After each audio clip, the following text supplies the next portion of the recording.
আসসালামু আলাইকুম এভরিওয়ান, কেমন আছেন আপনারা সবাই? তো আজকে হচ্ছে লাউ পাতার বড়া তৈরি করেছি, তো ভাবলাম আপনাদের সাথে একটু শেয়ার করি। এটা কিন্তু খুবই মজা, মুচমুচে খেতে হয়। তো চলুন শুরু করা যায়।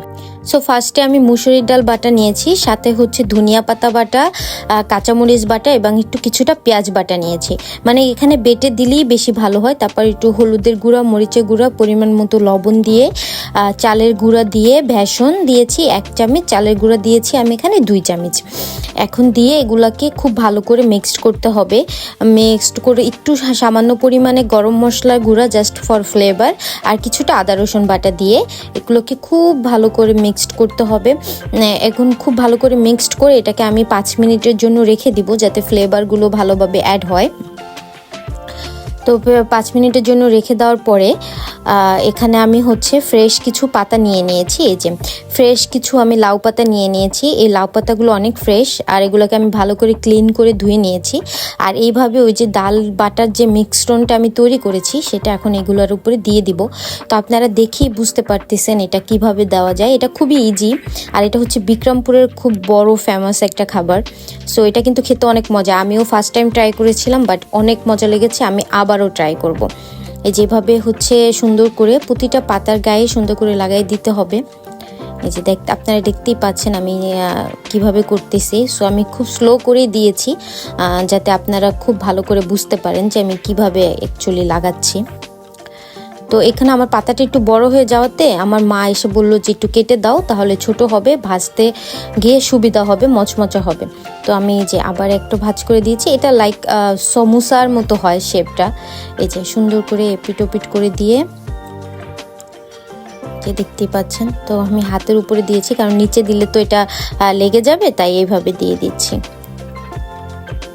এই যে কমপ্লিট, একটা কমপ্লিট হয়ে গেল। এভাবে আমি বাকিগুলোও তৈরি করে নেব।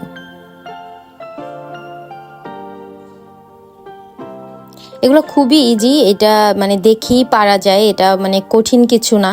তো আপনারা যদি দেখেন তো ইজিলি পেরে যাবেন আশা করি। এটা ট্রাই করে দেখবেন, এটা কিন্তু অনেক মজা লাগে। যদি আপনাদের হাতে একটু সময় থাকে তাহলে একটু ট্রাই করে দেখতে পারেন। এটা কিন্তু অনেক ইয়ামি খেতে, আমার তো অনেক মজা লাগছে, আমি আরও বানাবো।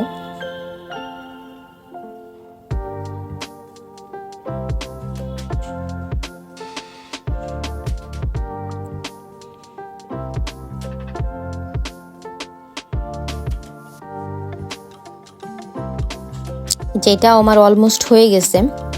মানে এক এক ধরনের শেপ আসলো, সমস্যা নেই, এটা তো রান্না করার পরে অ্যাকচুয়ালি অনেক মজা লাগবে। তো আমি এখন হচ্ছে এভাবে সব বানিয়ে নেওয়ার পর একটা প্যানে হচ্ছে আমি তেল গরম করতে দিয়ে, তারপরে এই যে এটা দিয়ে দিলাম। দিয়ে এটাকে হচ্ছে খুব সুন্দর করে মচমচা করে এপিট ওপিট ভেজে নিতে হবে। তো আমি এখন উল্টাই দিব। এগুলো কিন্তু খুবই মজা খেতে। সো আপনারা ট্রাই করবেন, আশা করি আপনাদেরও খুবই ভালো লাগবে। যেভাবে এখন আমি খুব সুন্দর করে এগুলো উল্টে পাল্টে ভেজে নেব। আর এটা হচ্ছে একটা ব্রাউন কালার মচমচা করে ভেজে নেব। ব্রাউন কালার হলে এটা আমি উঠাই ফেলবো। এখানে হচ্ছে কি আমি ভাজতেছিলাম, আর একদিকে আমার ফ্যামিলি সবাই এসে খাচ্ছিল। মানে ভেজে আমি আর সারতে পারতেছিলাম না, এমন একটা অবস্থা। মানে এটা এত মজা ছিল যে সবাই মিলে খুব মজা করে ইয়ামি করে খাচ্ছিল।